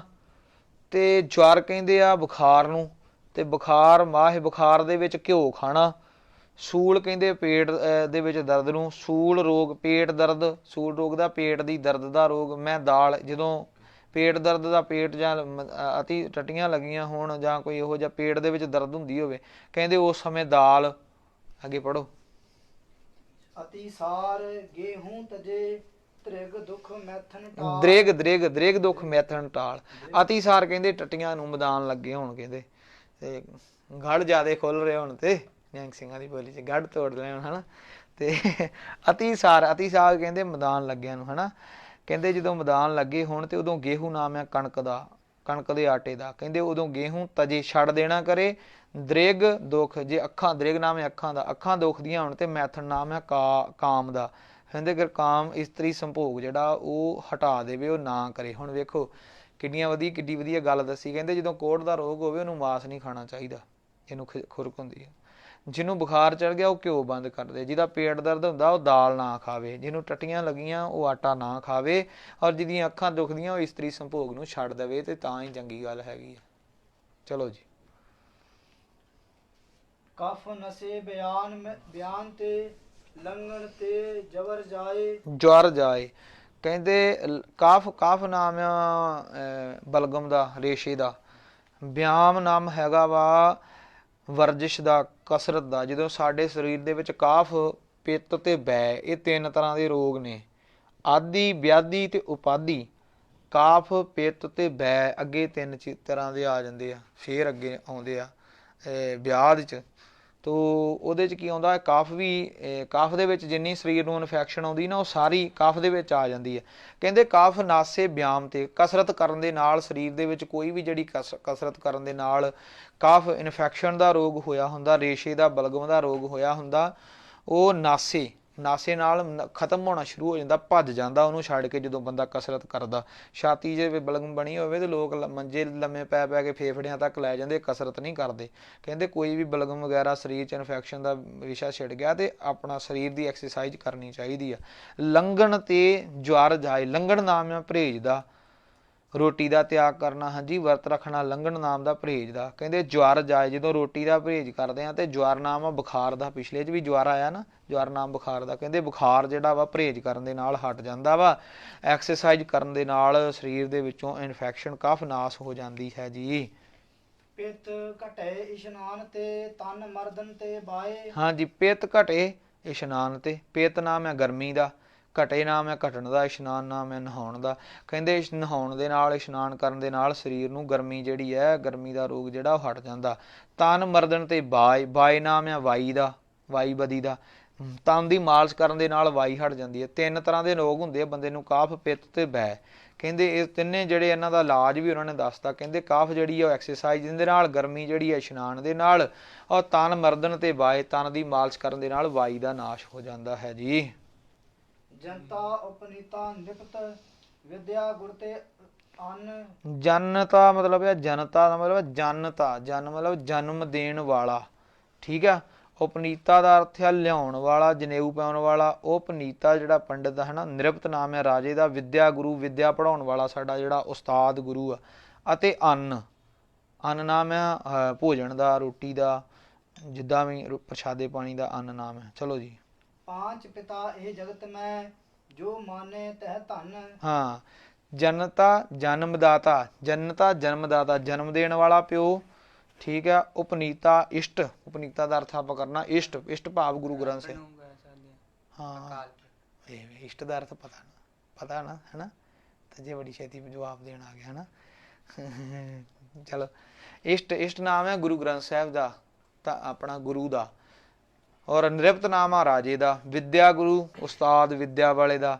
ਅੰਨ ਨਾਮ ਆ ਪ੍ਰਸ਼ਾਦੇ ਪਾਣੀ ਭੋਜਨ ਦਾ। ਕਹਿੰਦੇ ਪਾਂਚ ਪਿਤਾ ਇਹ ਜਗਤ ਮੈਂ, ਇਹ ਪੰਜ ਪਿਓ ਨੇ ਸਾਡੇ ਜਗਤ ਦੇ ਵਿੱਚ, ਇਹਨਾਂ ਨੂੰ ਪਿਓ ਕਰਕੇ ਜਾਣਨਾ ਕਰੋ। ਜੋ ਮਨ ਹੈ ਤੇ ਧਨ, ਜਿਹੜਾ ਮੰਨਦਾ ਆ ਉਹ ਧਨਤਾ ਦੇ ਯੋਗ ਆ, ਉਹਦਾ ਸਤਿਕਾਰ ਦੁਨੀਆ ਦੇ ਵਿੱਚ ਬਣਿਆ ਰਹਿੰਦਾ, ਜਿਹੜਾ ਇਹਨਾਂ ਪੰਜਾਂ ਨੂੰ ਪਿਓ ਕਰਕੇ ਜਾਣਦਾ ਆ। ਅੰਨ ਦਾ ਵੀ ਨਿਰਾਦਰ ਨਹੀਂ ਕਰਨਾ, ਪਿਓ ਦਾ ਵੀ ਮਾੜਾ ਸ਼ਬਦ ਨਹੀਂ ਬੋਲਣਾ। ਕਿਤੇ ਪਿਓ ਗਲਤ ਵੀ ਹੋਵੇ ਤੇ ਕਦੀ ਵੀ ਪਿਓ ਦੇ ਨਾਲ ਜਿਹੜੀ ਆ ਉਹ ਵਧੀਕੀ, ਜਿਨ ਕੇ ਜਨੇ ਵਡੇਰੇ ਤੁਮ ਹੋ ਤਿੰਨ ਸਿਓ ਝਗਰਤ ਪਾਪ, ਹੈ ਨਾ। ਮਹਾਰਾਜ ਦਾ ਬਚਨ ਵੀ ਆਉਂਦਾ, ਜਿਨ੍ਹਾਂ ਦੇ ਤੁਸੀਂ ਜੰਮੇ ਹੋ ਤੇ ਪਾਲੇ ਹੋ ਉਹਨਾਂ ਦੇ ਨਾਲ ਝਗੜਾ ਕਰਨਾ। ਜਿਨ ਕੇ ਜਨੇ ਵਡੇਰੇ ਤੁਮ ਹੋ ਤਿੰਨ ਸਿਓ ਝਗਰਤ ਪਾਪ, ਉਹਨਾਂ ਦੇ ਨਾਲ ਝਗੜਾ ਕਦੀ ਨਹੀਂ ਕਰਨਾ। ਕਈ ਯਾਰ ਨਾ ਬੰਦੇ ਛੋਟੀਆਂ ਛੋਟੀਆਂ ਗੱਲਾਂ ਤੇ ਹੀ ਆਪਦੇ ਮਾਂ ਪਿਓ ਨੂੰ ਮਾੜਾ ਚੰਗਾ ਬੋਲ ਜਾਂਦੇ ਆ। ਔਰ ਵੱਡੀ ਵੀ ਗੱਲ ਹੋਵੇ, ਉਹ ਜਨਤਾ ਵਾ, ਉਹਨੇ ਸਾਨੂੰ ਜਨਮ ਦਿੱਤਾ ਆ, ਉਹਦੇ ਗਾੜੀ ਸਾਡਾ ਸਿਰ ਜਿਹੜਾ ਉਹ ਝੁਕਦੇ ਰਹਿਣਾ ਚਾਹੀਦਾ ਵਾ। ਸਤਿਕਾਰ ਪਿਤਾ ਦੇ ਵਾਂਗਰਾਂ ਸਾਨੂੰ ਕਰਨਾ ਬਣਦਾ ਹੈ ਜੀ। ਉਪਨੀਤਾ ਇਸ਼ਟ ਗੁਰੂ ਦਾ ਵੀ ਸਾਨੂੰ ਸਤਿਕਾਰ ਕਰਨਾ ਚਾਹੀਦਾ, ਰਾਜੇ ਦਾ ਵੀ, ਰਾਜੇ ਦੇ ਰਾਜ ਭਾਗ 'ਚ ਰਹਿੰਦੇ ਹਾਂ। ਔਰ ਵਿਦਿਆ ਗੁਰੂ ਦਾ ਸਦਾ ਸਤਿਕਾਰ ਰੱਖੋ। ਅੰਨ ਦਾ ਵੀ ਕਰੋ। ਪੰਜੇ ਗੁਰੂ ਨੇ ਜਗਤ ਦੇ ਵਿੱਚ, ਜਿਹੜਾ ਮੰਨਦਾ ਉਹ ਧਨਤਾ ਦੇ ਯੋਗ ਹੈ ਜੀ। ਜਨਨੀ ਸਾਸ ਨਿਰਪਤ ਤ੍ਰਿਆ, ਮਿੱਤਰ ਤ੍ਰਿਆ, ਗੁਰ ਤ੍ਰੀ। ਹਾਂਜੀ, ਜਨਨੀ ਨਾਮ ਹੈ ਜਾਨ ਨੀ, ਜਾਨ ਨੂੰ ਨੀ ਭਾਵ ਜਨਮ ਦੇਣ ਵਾਲੀ। ਸਾਸ ਨਾਮ ਆ ਸੱਸ ਦਾ। ਨਿਰਪਤ ਨਾਮ ਆ ਰਾਜੇ ਦਾ। ਤ੍ਰਿਆ ਨਾਮ ਆ ਰਾਜੇ ਦੀ ਘਰ ਵਾਲੀ ਦਾ, ਰਾਣੀ ਦਾ। ਰਾਜੇ ਦੀ ਘਰ ਵਾਲੀ, ਸੱਸ ਤੇ ਆਪਣੀ ਮਾਂ। ਮਿੱਤਰ ਤ੍ਰਿਆ, ਮਿੱਤਰ ਦੀ ਘਰ ਵਾਲੀ। ਤੇ ਗੁਰ ਤ੍ਰਿਆ, ਆਪਣੇ ਉਸਤਾਦ ਗੁਰੂ ਦੀ ਘਰ ਵਾਲੀ। ਅੱਗੇ ਪੜੋ। ਇਹ ਪਾਂਚੋ ਮਾਤਾ ਜਗਤ, ਸਮਝ ਰਾਖਿਓ ਜੀ। ਜਗਤ ਮੈਂ ਨਹੀਂ ਪਾਠ ਹੈਗਾ ਤੁਹਾਡੇ? ਹਾਂਜੀ, ਇਹ ਪਾਂਚੋ ਮਾਤਾ ਜਗਤ। ਕਹਿੰਦੇ 5 ਮਾਵਾਂ ਨੇ ਸਾਡੀਆਂ ਜਗ ਦੇ ਵਿੱਚ, ਜਿਵੇਂ ਸਾਡੇ 5 ਪਿਓ ਨੇ ਉਵੇਂ 5 ਮਾਵਾਂ ਨੇ। ਸਮਝ ਰਾਖਿਓ ਜੀ, ਸਮਝ ਕੇ ਰੱਖ ਕੇ, ਇਹ ਸਮਝ ਕੇ ਵਿਚਾਰ ਕੇ ਰੱਖ ਲਓ, ਆਪਣੇ ਜੀ ਹਿਰਦੇ ਦੇ ਅੰਦਰ ਵਿਚਾਰ ਲਓ ਕਿ 5 ਮਾਵਾਂ ਨੇ ਸਾਡੀਆਂ। ਕਿਹੜੀਆਂ? ਮਾਂ ਸਾਡੀ ਜਿਹੜੀ ਜਿਹਨੇ ਜਨਮ ਦਿੱਤਾ ਆ, ਸੱਸ ਨੇ ਜਿਹੜੀ ਸਾਡੀ ਘਰਵਾਲੀ ਦੀ ਸੱਸ ਹੈ ਉਹ ਵੀ ਸਾਡੀ ਮਾਂ ਹੀ ਆ, ਸਾਡੇ ਰਾਜੇ ਤੇ ਰਾਜ ਭਾਗ ਤੇ ਬੈਠੇ ਹੋਏ ਰਾਜੇ ਦੀ ਘਰਵਾਲੀ ਵੀ ਮਾਂ ਹੀ ਆ, ਤੇ ਸਾਡੀ ਮਿੱਤਰ ਯਾਰ ਦੋਸਤ ਦੀ ਮਾਂ ਜਿਹੜੀ ਉਹਦੀ ਘਰਵਾਲੀ ਜੋ ਉਹਨੂੰ ਵੀ ਆਪਣੀ ਮਾਂ ਹੀ ਜਾਣਨਾ ਵਾ, ਜਿੰਨਾ ਮਾਂ ਦਾ ਸਤਿਕਾਰ ਕਰਦੇ ਆ। ਹਾਂਜੀ, ਔਰ ਗੁਰੂ ਉਸਤਾਦ ਦੀ ਘਰਵਾਲੀ ਨੂੰ ਵੀ ਆਪਣੀ ਮਾਂ ਜਾਣ ਕੇ ਹੀ ਸਤਿਕਾਰ ਕਰਨਾ। ਇਹ 5 ਮਾਤਾ ਨੇ, ਸਮਝ ਰੱਖ ਲਓ ਹਿਰਦੇ ਦੇ ਵਿੱਚ। ਕਹਿੰਦੇ ਜੀ ਕਟਨ ਕੁਟਨ ਤਾਪਨ ਘਸਨ ਸ਼ਰਵਣ ਪ੍ਰੀਸ਼ਾਚਾਰ। ਕੱਟਣਾ, ਹਾਂਜੀ ਸਵਰਨ, ਹਾਂਜੀ ਸਵਰਨ ਨਾਮ ਸੋਨੇ ਦਾ ਇੱਥੇ। ਕੱਟਣਾ, ਕੁੱਟਣਾ, ਤਪਾਉਣਾ ਤੇ ਘਸਾਉਣਾ, 4 ਚੀਜ਼ਾਂ ਆ ਗਈਆਂ। ਕੱਟਣਾ, ਕੁੱਟਣਾ, ਅੱਗ ਦੇ ਵਿੱਚ ਤਪਾਉਣਾ ਤੇ ਰਗੜ ਕੇ ਘਸਾਉਣਾ। ਸਵਰਨ ਪ੍ਰੀਸ਼ਾ, ਸੋਨੇ ਦੀਆਂ 4 ਪ੍ਰੀਖਿਆ ਨੇ। 4 ਤਰੀਕੇ ਦੇ ਨਾਲ ਸੋਨੇ ਦੀ ਜਿਹੜੀ ਆ ਉਹ ਪ੍ਰੀਖਿਆ ਪਰਖ ਕਰਨ ਦੇ 4 ਤਰੀਕੇ ਨੇ, ਟੈਸਟ ਲੈਣ ਦੇ ਸੋਨੇ ਦੇ।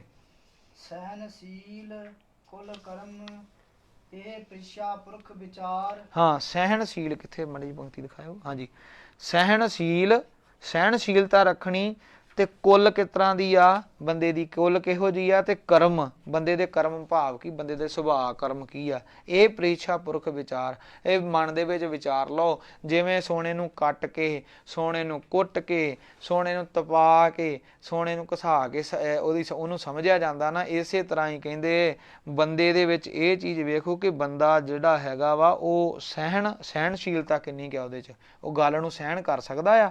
ਫਿਰ ਉਹ ਸੁਭਾਅ ਸੀਲ ਆ, ਠੰਡਾ ਆ, ਭਾਵ ਉਹ ਆਪਣੇ ਇੰਦਰੀਆਂ ਨੂੰ ਉਹਨੇ ਆਪਣੇ ਕੰਟਰੋਲ 'ਚ ਕੀਤਾ ਵਾ। ਐਵੇਂ ਜਦੋਂ ਬੈਠਾ ਭੁੜਕੀ ਤੇ ਨਹੀਂ ਜਾਂਦਾ। ਹੁਣ ਮਾਫ ਕਰਨਾ, ਉਹ ਸਾਡੇ ਕਈ ਕਥਾਵਾਚਕ ਵੀ ਨੇ, ਉਹ ਇੱਥੇ ਬਾਹਾਂ ਲੈ ਜਾਂਦੇ ਆ, ਉਹ ਸੀਲਤਾ ਥੋੜ੍ਹੀ ਆ। ਵਿਦਵਤਾ ਜ਼ੁਬਾਨ ਤੇ ਦਿਮਾਗ 'ਚੋਂ ਨਿਕਲ ਰਹੀ ਹੈ, ਹੱਥਾਂ ਦਾ ਤੇ ਕੰਮ ਹੀ ਕੋਈ ਨਹੀਂ। ਹੱਥਾਂ ਦਾ ਜ਼ੋਰ ਲਾਉਣ ਡਿਆ ਹੁੰਦੇ ਸਟੇਜ ਤੇ ਬਹਿ ਕੇ, ਬਾਹਾਂ ਦਾ। ਇਹ ਟਕਸਾਲ ਦੀ ਮਰਿਆਦਾ ਆ। ਜਦੋਂ ਆਪਾਂ ਸਟੇਜ ਤੇ ਬਹਿ ਜਾਂਦੇ ਹਾਂ, ਅਚਨਚੇਤ ਕੋਈ ਸਾਨੂੰ ਅੰਗ ਹਿਲਾਉਣਾ ਪੈ ਜੇ, ਹਿਲਾ ਲਈਏ ਬਾਹਾਂ, ਤਾਂ ਬਿਲਕੁਲ ਕਥਾ ਕਰਦੇ ਆ ਇੱਦਾਂ ਬਾਹਾਂ ਨਹੀਂ ਮਾਰਨੀਆਂ, ਕਦੀ ਨਹੀਂ ਕਰਨੀਆਂ। ਕਥਾ ਕਰਦੇ ਟਾਈਮ ਆਪਣੇ ਅੰਗਾਂ ਨੂੰ ਸੰਕੋਚ ਕੇ ਬਹਿਣਾ ਹੈ ਔਰ ਆਦਤ ਪਾਉਣੀ ਹੈ। ਇਹ ਸਾਡੇ ਜਦੋਂ ਅੰਗ ਤੜਫਦੇ ਆ ਨਾ, ਜਿਹੜਾ ਬੰਦਾ ਐ ਤੜਫਦਾ, ਉਹਦਾ ਮਤਲਬ ਉਹਦਾ ਸੁਭਾਅ ਸੀਲ ਨਹੀਂ ਹੈ, ਇਹ ਚੰਗਾ ਗੁਣ ਨਹੀਂ ਆ। ਇਹ ਸਾਡਾ ਸੁਭਾਅ ਸੀਲ ਹੋਣਾ ਚਾਹੀਦਾ ਹੈ। ਜਿਵੇਂ ਪਸ਼ੂ ਜਿਹੜਾ ਸੀਲ ਹੋਵੇ ਨਾ, ਉਹ ਪਸ਼ੂ ਚੰਗੀ ਨਸਲ ਦਾ ਹੀ ਸੀਲ ਹੁੰਦਾ ਹੈ। ਜਾਣਦੇ ਕਿ ਨਹੀਂ ਆਪਾਂ ਸਾਰੇ? ਪਸ਼ੂ ਜਦੋਂ ਗਾਂ ਲੈਣ ਜਾਈਏ, ਖਰੀਦਣ ਜਾਈਏ, ਤੇ ਪਸ਼ੂ ਦੇ ਉਹਦੇ ਗੁਣ ਕਿੱਥੋਂ, ਦੁੱਧ ਥੋੜ੍ਹੀ ਪੈਂਦੇ ਆ, ਉਹਦੇ 'ਚ ਵੇਖੀਦਾ ਵੀ ਇਹਦਾ ਸੁਭਾਅ ਸੀਲ ਆ, ਤੜਫਦੀ ਤੇ ਨਹੀਂ ਕਿਤੇ। ਜ਼ਿਆਦਾ ਦੁੱਧ ਦਿੰਦੀ ਤੇ ਬਾਲਟੀਆਂ ਮਾਰ ਕੇ ਰੋੜ ਦੂਗੀ। ਜਿਵੇਂ ਮਹਾਂਪੁਰਸ਼ ਕਹਿੰਦੇ ਹੁੰਦੇ ਸੀ ਵੀ ਇਹ ਛੜਾਂ ਵਾਲੀ ਮੱਝ ਹੈ, ਜਿੰਨਾ ਚੋਇਆ ਜਾਂਦਾ ਚੋਲੋ, ਹੈ ਨਾ। ਫਿਰ ਤੇ ਉਹਦੇ 'ਚੋਂ ਤੇ ਉਹੀ ਕੁਝ ਨਿਕਲਣਾ। ਸੋ ਇਸ ਕਰਕੇ ਬੰਦੇ ਦੇ ਗੁਣਾਂ ਦੀ ਪਛਾਣ ਕਿੱਥੋਂ ਹੁੰਦੀ ਹੈ, ਬੰਦੇ ਚੰਗੇ ਦੀ ਪਛਾਣ ਕਿੱਥੋਂ ਹੁੰਦੀ ਆ? ਬੰਦੇ ਦੀ ਸਹਿਣਸ਼ੀਲਤਾ ਤੋਂ, ਬੰਦੇ ਦੇ ਸੀਲ ਠੰਡੇ ਮਤਲਬ ਅੰਗਾਂ ਨੂੰ ਤੋਂ, ਵੀ ਇਹ ਬਹੁਤਾ ਤੜਫਦਾ ਤਾਂ ਨਹੀਂ ਆ। ਉਹਦੀ ਕੁੱਲ ਵੇਖੀ ਜਾਂਦੀ ਹੈ ਕਿ ਇਹਦੀ ਕੁੱਲ ਕਿਸ ਤਰ੍ਹਾਂ ਦੀ, ਪਰਿਵਾਰ ਦੇ ਸੰਸਕਾਰ ਕਿੱਦਾਂ ਦੇ ਨੇ। ਔਰ ਫਿਰ ਜੇ ਉਹ ਕੁੱਲ ਦੇ ਸੰਸਕਾਰ ਵੀ ਠੀਕ ਹੋਣ, ਫਿਰ ਬੰਦੇ ਦੇ ਉਹਦੇ ਕਰਮ ਵੇਖੀ ਜਾਂਦੇ, ਕੰਮਾਂ ਦਾ ਹਿਸਾਬ ਲਾਇਆ ਜਾਂਦਾ ਵੀ ਬੰਦਾ ਕੰਮ ਕਿਹੋ ਜਿਹੇ ਕਰਦਾ ਵਾ, ਦੁਨੀਆ 'ਚ ਵਿਚਰਨ ਦਾ ਹਿਸਾਬ ਕਿਤਾਬ ਕਿਹਦਾ। ਇਹ ਪ੍ਰੀਖਿਆ ਪੁਰਖ ਵਿਚਾਰ, ਇਹ ਪ੍ਰੀਖਿਆ ਜਿਹੜੀ ਆ, ਇਹ ਪਰਖ ਜਿਹੜੀ ਆ ਬੰਦੇ ਦੀ, ਪੁਰਖ ਨਾਮ ਹੈ ਇਨਸਾਨ ਦਾ, ਕਹਿੰਦੇ ਮਨ ਦੇ ਵਿੱਚ ਵਿਚਾਰ ਲੈਣਾ ਕਰੋ, ਇੱਥੋਂ ਬੰਦੇ ਦੀ ਪਰਖ ਹੋ ਜਾਂਦੀ ਹੈ ਜੀ। ਅਗਨ ਦਾ ਤੋਰਨ ਕਸਨ ਏਤੀ ਸਹੇ ਸਜਾਏ। ਸੋਨੇ ਦਾ ਸੁਭਾਅ ਵੇਖੋ। ਕਹਿੰਦੇ ਹੁਣ ਸੋਨਾ, ਕਹਿੰਦੇ ਅਗਨ ਦਾਹ ਨਾਮ ਆ ਸਾੜਨ ਦਾ, ਕਹਿੰਦੇ ਤੋਰਨ ਨਾਮ ਆ ਤੋੜਨ ਦਾ, ਤੋੜਨਾ ਕੱਟਣਾ। ਘਸਨ ਨਾਮ ਹੈ ਘਸਾਉਣਾ ਦਾ। ਕਹਿੰਦੇ ਸੋਨੇ ਨੂੰ ਅੱਗ 'ਚ ਸਾੜਿਆ ਜਾਂਦਾ, ਤੋੜਿਆ ਜਾਂਦਾ, ਘਸਾਇਆ ਜਾਂਦਾ। ਏਤੀ ਸਹਿ ਸਜਾਏ, ਇੰਨੀ ਸੋਨਾ ਜਿਹੜਾ ਵਾ ਉਹ ਸਜ਼ਾ ਸਹਿੰਦਾ ਹੈਗਾ ਜੀ। ਕੰਚਨ ਤੁਲੇ ਜੋ ਗੁੰਜ ਸਿਓ ਜਿਹੇ ਦੁੱਖ ਸਹਿਓ ਨਾ ਜਾਏ। ਹਾਂ, ਕਹਿੰਦੇ ਸੋਨਾ ਅੱਗ 'ਚ ਸਾੜਿਆ ਜਾਂਦਾ, ਕੱਟਿਆ ਜਾਂਦਾ, ਘਸਾਇਆ ਜਾਂਦਾ, ਹਥੌੜੀਆਂ ਤੇ ਐਰਣ ਤੇ ਰੱਖ ਕੇ ਉਹਦੀ ਬੁਰੀ ਹਾਲਤ ਕੀਤੀ ਜਾਂਦੀ ਹੈ। ਇੰਨੀਆਂ ਤਕਲੀਫਾਂ ਜਦੋਂ ਉਹ ਝੱਲਦਾ ਵਾ, ਹਾਂਜੀ, ਉਹਨੂੰ ਕੋਈ ਰੰਜ ਨਹੀਂ। ਪਰ ਜਦੋਂ ਉਹਨੂੰ ਰੱਤੀ ਕਰਕੇ ਤੋਲਿਆ ਜਾਂਦਾ ਨਾ, ਮਤਲਬ ਹੁਣ ਸੋਨਾ ਇੰਨਾ ਇਕੱਠਾ ਕਿਲੋਆਂ ਦੇ ਨਾਲ ਤੇ ਕੋਈ ਲੈ ਨਹੀਂ ਕਹਿੰਦਾ, ਹੈ ਨਾ। ਤੇ ਉਹ ਸੋਨਾ ਵੀ ਕਹਿੰਦਾ, ਫਿਰ ਇਹ ਗੱਲ ਕਹਿੰਦਾ ਕਿ ਯਹ ਦੁੱਖ ਸਹਿਓ ਨਾ ਜਾਏ, ਮੇਰੇ ਕੋਲੋਂ ਇਹ ਦੁੱਖ ਨਹੀਂ ਸਹਿਆ ਜਾਂਦਾ। ਕਹਿੰਦੇ ਸੋਨਾ ਵੀ ਫਿਰ ਇਸ ਤਰ੍ਹਾਂ ਕਹਿੰਦਾ ਵਾ, ਸੋਨੇ ਨੂੰ ਇੰਨਾ ਜ਼ਿਆਦਾ ਇਹਦਾ ਮਤਲਬ ਅਰਥ ਭਾਵ ਕਵੀ ਜੀ ਕੀ ਕਰਦੇ ਆ ਕਿ ਸੋਨੇ ਦੇ ਵਾਂਗਣਾ ਸਿਰਫ ਅਸੀਂ ਦਿਲ ਸਾਫ਼ ਦਿਲ ਹੋਣਾ ਚਾਹੀਏ। ਬੰਦਾ ਜਿਹੜਾ ਗੁਣੀ ਪੁਰਸ਼ ਹੋਣਾ ਚਾਹੀਦਾ ਵਾ, ਉਹਦਾ ਸੁਭਾਅ ਵੀ ਉਹਨੂੰ ਕੋਈ ਜੋ ਮਰਜ਼ੀ ਕਹੀ ਜਾਵੇ, ਉਹ ਉਹਨਾਂ ਸਾਰੀਆਂ ਚੀਜ਼ਾਂ ਦੇ ਵਾਂਗਰਾਂ ਤੱਤੀ ਤਵੀ 'ਤੇ ਵੀ ਉਹ ਬੈਠ ਜਾਵੇ, ਉਹ ਰੋਟੀ ਉਹਨੂੰ ਕੱਖ ਨਾ ਦੇਵੇ ਕੋਈ, ਇੱਥੋਂ ਤੱਕ ਕਿ ਉਹਦੇ ਨਾਲ ਜਿੰਨਾ ਧੱਕਾ ਕੋਈ ਕਰੇ, ਜਿਵੇਂ ਗੁਰੂ ਅਰਜਨ ਦੇਵ ਮਹਾਰਾਜ ਸੱਚੇ ਪਾਤਸ਼ਾਹ ਜੀਆਂ ਦਾ ਸਰੀਰ ਸਾਰਾ ਹੀ ਕਰਤਾ ਸੀ, ਹਾਂਜੀ। ਅਤੇ ਮਹਾਰਾਜ ਸਾਹਿਬ ਫਿਰ ਵੀ ਕਹਿੰਦੇ, ਫਿਰ ਮਹਾਰਾਜ ਸਾਹਿਬ ਫਿਰ ਵੀ ਨਹੀਂ ਡੋਲੇ, ਮਹਾਰਾਜ ਸਾਹਿਬ ਨੇ ਉਹਦਾ ਸਤਿਕਾਰ ਕੀਤਾ। ਮਹਾਰਾਜ ਸਿੱਖਾਂ ਨੇ ਟੋਟੇ ਟੋਟੇ ਬੱਚਿਆਂ 'ਚ ਗਲਾਂ 'ਚ ਪਵਾਲੇ, ਪਰ ਇਹ ਕਹਿੰਦੇ ਇਸੇ ਤਰ੍ਹਾਂ ਹੀ ਜਿਹੜਾ ਉਹ ਆਪਣਾ ਗੁਣ ਨਹੀਂ ਪਰ ਉਹ ਜਿਹੜਾ ਛੱਡਦਾ। ਕੰਚਨ ਤੁਲੇ ਜੋ ਗੂੰਜ ਸਿਓ ਗੁੰਜ ਨਾਮਿਆ ਰੱਤੀ ਦਾ, ਕਹਿੰਦੇ ਰੱਤੀ ਦੇ ਵਾਂਗਣਾ ਤੁਲਦਾ, ਉਹ ਸੋਨੇ ਕੋ ਸੁੱਖ ਨਹੀਂ ਦੁੱਖ ਨਹੀਂ ਸਹਿ ਜਾਂਦਾ। ਸੋ ਇਸ ਪ੍ਰਕਾਰ ਇਹ ਬਹੁਤ ਭਿਆਨਕ ਦੁੱਖ ਹੈ ਜੀ। ਥੋੜਾ ਥੋੜਾ ਕਰਕੇ ਅਗਲੋਂ ਪੜ੍ਹ ਦੋ, ਸਾਰਾ ਪੜ੍ਹ ਦੋ। ਕਿੰਨੇ ਕੁ ਰਹਿ ਗਏ? ਹਾਂ ਪੜ੍ਹ ਦੋ ਕੋਈ ਨਹੀਂ। ਹਾਂਜੀ। ਵਰਨੋ ਕਾ ਗੁਰ ਬ੍ਰਾਹਮਣਾ, ਬ੍ਰਾਹਮਣ ਕਾ ਗੁਰ ਆਗ। ਹਾਂ, ਵਰਨੋਂ ਕਾ, ਚਾਰ ਵਰਨ ਨੇ, ਖੱਤਰੀ ਬ੍ਰਾਹਮਣ ਸੂਦ ਵੈਸ। 4 ਵਰਨਾਂ ਦਾ ਗੁਰੂ ਕਿਹੜਾ ਆ? ਬ੍ਰਾਹਮਣ। ਸਨਾਤਨ ਮੰਨਦੇ, ਮਹਾਰਾਜ ਦੀ ਬਾਣੀ 'ਚ ਵੀ ਆਉਂਦਾ, ਬ੍ਰਾਹਮਣ ਗੁਰੂ ਹੈ ਜਗਤ ਕਾ, ਭਗਤਨ ਕਾ ਗੁਰ ਨਾਹੀ, ਭਗਤਾਂ ਦਾ ਗੁਰੂ ਨਹੀਂ ਹੈਗਾ। ਵਰਨੋਂ ਕਾ ਗੁਰ ਬ੍ਰਾਹਮਣਾ, 4 ਵਰਨਾਂ ਦਾ ਗੁਰੂ ਹੈਗਾ ਬ੍ਰਾਹਮਣ, ਤੇ ਬ੍ਰਾਹਮਣ ਕਾ ਗੁਰ ਆਗ, ਬ੍ਰਾਹਮਣ ਦਾ ਗੁਰੂ ਹੈਗੀ ਆ ਅੱਗ। ਚਲੋ। ਨਾਰੀ ਕਾ ਗੁਰ ਕੰਤ ਹੈ, ਸਭ ਕਾ ਗੁਰ ਅਭਿਆਗ। ਹਾਂਜੀ, ਨਾਰੀ ਦਾ ਗੁਰੂ ਉਹ ਕੰਤ ਉਹਦਾ ਪਤੀ ਹੈਗਾ। ਨਾਰੀ ਜਿਹੜੀ ਆ ਆਪਣੇ ਘਰ ਵਾਲੇ ਨੂੰ ਗੁਰੂ ਮੰਨੇ, ਔਰ ਸਾਰਿਆਂ ਦਾ ਸਾਰਿਆਂ ਦਾ ਜਿਹੜਾ ਗੁਰੂ ਹੈਗਾ ਅਭਿਆਗ। ਅਭਿਆਗ ਨਾਮ ਹੈ ਲੋੜਵੰਦ ਦਾ, ਮੁਸਾਫਰ ਦਾ, ਜਿਹੜਾ ਜਿਹਨੂੰ ਜ਼ਰੂਰਤ ਆ, ਉਹ ਸਾਰਿਆਂ ਦਾ ਗੁਰੂ ਆ। ਜਿਹੜੇ ਵੀ ਉਸ ਰਾਹ 'ਤੇ, ਜਿਹੜੇ ਰਾਹ 'ਤੇ ਸਾਧੂ ਜਾ ਰਿਹਾ ਵਾ, ਉਹ ਜਿੰਨੇ ਵੀ ਉਸ ਰਸਤੇ 'ਤੇ ਆਉਣ ਵਾਲੇ ਲੋਕ ਆ, ਉਹਨਾਂ ਸਾਰਿਆਂ ਦਾ ਗੁਰੂ ਹੈ। ਇਸ ਕਰਕੇ ਉਹਦਾ ਗੁਰੂ ਦੇ ਵਾਂਗਰਾ ਭਾਵ ਕੇ ਉਹਦਾ ਸਤਿਕਾਰ ਕਰੋ, ਉਹਨੂੰ ਪ੍ਰਸ਼ਾਦਾ ਪਾਣੀ ਛਕਾਉਣਾ ਕਰੋ ਜੀ। ਊਚ ਬਰਨ ਕੇ ਘਰ ਕੋ ਨੀਚ ਬਰਨ ਜੋ ਜਾਏ। ਅੱਗੇ ਹੁਣ ਮਹਿਮਾਨ ਨਵਾਜੀ ਕਰਨ ਦਾ ਢੰਗ ਦੱਸਦੇ ਵੀ ਜਿਵੇਂ ਹੁਣ ਉਹ ਗੁਰੂ ਤੇ ਹੋ ਗਿਆ ਸਾਰਿਆਂ ਦਾ, ਹੁਣ ਕਿਸੇ ਘਰ ਆਏ ਦਾ ਸਤਿਕਾਰ ਕਿਵੇਂ ਕਰਨਾ ਵਾ, ਇਹ ਵੀ ਚਾਣਕਿਆ ਰਿਖੀ ਜੀ ਦੱਸਦੇ। ਕਹਿੰਦੇ ਊਚ ਬਰਨ ਕੇ ਘਰ ਕੋ, ਉੱਚੇ ਵਰਨ ਦੇ ਵਾਲੇ ਦੇ, ਕੋਈ ਸ਼ੂਦਰ ਜਿਹੜਾ ਜਿਵੇਂ ਮੰਨ ਲਓ ਬ੍ਰਾਹਮਣ ਦੇ ਘਰ ਚੱਲ ਜੇ, ਊਚ ਬਰਨ ਕੇ ਘਰ ਜੋ ਕੋ, ਉੱਚੇ ਵਰਨ ਵਾਲੇ ਦੇ ਘਰ ਜੇ ਕੋਈ ਨੀਵੀਂ ਜਾਤ ਦਾ, ਨੀਚ ਵਰਨ ਕੋ ਜਾਏ, ਨੀਵੀਂ ਜਾਤ ਦਾ ਕੋਈ ਨੀਵੇਂ ਵਰਨ ਦਾ ਚਲਿਆ ਜਾਵੇ ਤਾਂ ਹਾਂ, ਉੱਚੇ ਵਰਨ ਦੇ ਵਾਲੇ ਕੋਈ ਨੀਵਾਂ ਚੱਲ ਜੇ, ਵਹੁ ਅਭਿਆਗਤ ਗੁਰ ਸੇ, ਉਹ ਵੀ ਉਹਦਾ ਗੁਰੂ ਆ। ਅਭਿਆਗਤ ਉਹਦਾ ਮਤਲਬ ਉਹ ਜਿਹੜਾ ਲੋੜਵੰਦ ਆ ਨਾ, ਉਹ ਉੱਚੇ ਵਰਨ ਵਾਲੇ ਦਾ ਵੀ ਗੁਰੂ ਆ। ਕਿਆ ਬਾਲਕ ਕਿਆ ਭਾਵੇਂ, ਕਿਆ ਦਾ ਅਰਥ ਹੈ ਭਾਵੇਂ ਬਾਲਕ, ਭਾਵੇਂ ਬੱਚਾ ਹੈ, ਤੇ ਪਿਰਦਾਏ ਭਾਵੇਂ ਬਜ਼ੁਰਗ ਹੈ, ਉਹ ਸਾਰਿਆਂ ਦਾ ਹੀ ਗੁਰੂ ਆ। ਉਹ ਲੋੜਵੰਦ ਜਿਹੜਾ ਮੁਸਾਫਰ ਆ, ਉਹ ਸਾਰਿਆਂ ਦਾ ਗੁਰੂ ਆ, ਲੋੜਵੰਦ। ਚਲੋ ਅੱਗੇ ਫਿਰ ਮਹਿਮਾਨ ਨਵਾਜੀ ਦੀ ਜਾਚ ਦੱਸਦੇ ਵੀ ਮਹਿਮਾਨ ਨਵਾਜੀ ਕਿੱਥੋਂ ਤੱਕ ਕਰਨੀ ਚਾਹੀਦੀ। ਸਤਰ ਨਾਮ ਆ ਦੁਸ਼ਮਣ ਦਾ, ਮਿੱਤਰ ਨਾਮ ਆ ਮਿੱਤਰ ਦਾ, ਦੋਸਤ ਦਾ। ਚੰਡਾਲ ਨਾਮ ਆ ਜਿਹੜੇ ਚੰਡਾਲ ਆਪਣਾ ਨਸ਼ੇੜੀ ਗਲਤ ਕੰਮ ਕਰਨ ਵਾਲੇ, ਹਾਂਜੀ। ਘਾਤੀ ਨਾਮ ਆ ਘਾਤ ਦਾਅ ਲਾ ਕੇ ਮਾਰਨ ਵਾਲੇ, ਜਿਹੜੇ ਘਾਤ ਦਾਅ ਕਰਦੇ ਆ, ਹਾਂਜੀ। ਔਰ ਚੋਰ ਜੋ ਹੋਏ, ਜੇ ਕੋਈ ਚੋਰ ਵੀ ਹੋਵੇ, ਸ਼ਤਰੂ ਦੁਸ਼ਮਣ ਹੋਵੇ, ਮਿੱਤਰ ਹੋਵੇ, ਚੰਡਾਲ ਹੋਵੇ, ਘਾਤੀ ਮਾਰਨ ਵਾਲਾ ਹੋਵੇ, ਇੱਥੋਂ ਤੱਕ ਚੋਰ ਵੀ ਜੇਕਰ ਹੋਵੇ ਤਾਂ ਜੋ ਆਵੇ ਬਲ ਬੈਸ ਪਰ ਸਭ ਅਭਿਆਗਤ ਸੋਏ। ਹਾਂਜੀ, ਇਸੇ ਤਰ੍ਹਾਂ ਬਲ ਨਾਮ ਹੈ ਤਾਕਤਵਰ ਦਾ, ਬੈਸ ਨਾਮ ਹੈ ਛੋਟੀ ਜਾਤ ਦਾ, ਕਮਜ਼ੋਰ ਮਨੁੱਖ। ਕਹਿੰਦੇ ਜੋ ਆਵੇ ਬਲ ਬੈਸ ਪਰ, ਜੇ ਕੋਈ ਬੰਦਾ ਛੋਟੀ ਨੀਵੀਂ ਬੰਦਾ, ਮਜਬੂਰ ਬੰਦਾ ਕੋਈ ਵੱਡੇ ਦੇ ਕੋਲ ਆਵੇ, ਸਭ ਅਭਿਆਗਤ ਸੋਏ, ਉਹ ਸਾਰੇ ਲੋੜਵੰਦ ਹਨ, ਉਹ ਸਾਰੇ ਮੁਸਾਫਰ ਹਨ, ਉਹਨਾਂ ਸਾਰਿਆਂ ਦਾ ਸਤਿਕਾਰ ਕਰੋ। ਚੋਰ ਨੂੰ ਵੀ ਘਰ ਆਏ ਨੂੰ ਪ੍ਰਸ਼ਾਦਾ ਦੇ ਦਿਓ ਭਾਈ, ਜੇ ਉਹ ਚੋਰੀ ਕਰਨ ਵਾਲਾ ਹੈ ਤੇ ਲੋੜਵੰਦ ਆ, ਹੁਣ ਉਹਨੂੰ ਉਸ ਤਰ੍ਹਾਂ ਪਰੇਸ਼ਾਨ ਨਾ ਕਰੋ, ਉਹਨੂੰ ਪ੍ਰਸ਼ਾਦਾ ਪਾਣੀ ਛਕਾਓ। ਦੁਸ਼ਮਣ ਨੂੰ ਵੀ ਛਕਾਓ, ਮਿੱਤਰ ਨੂੰ ਵੀ ਛਕਾਓ, ਚੰਡਾਲ ਨੂੰ ਵੀ ਛਕਾਓ, ਘਾਤੀ ਤੱਕ ਨੂੰ ਵੀ ਛਕਾ ਦਿਓ। ਉਹ ਕਹਿੰਦੇ ਉਹ ਸਾਰੇ ਲੋੜਵੰਦ ਜਿਹੜੇ ਹਨ ਨਾ, ਉਹਨਾਂ ਦਾ ਭਲਾ ਕਰਨਾ ਸਾਡਾ ਬਣਦਾ ਹੈ। ਲੱਛਣ ਨਿਰਪ ਚਾਕਰਨ ਕੇ ਅਰ ਨਿਰਪ ਕੋ ਅਧਿਕਾਰ। ਕਿੱਥੇ? ਹਾਂ, ਲੱਛਣ ਨਿਰਪ ਚਾਕਰਨ ਕੇ।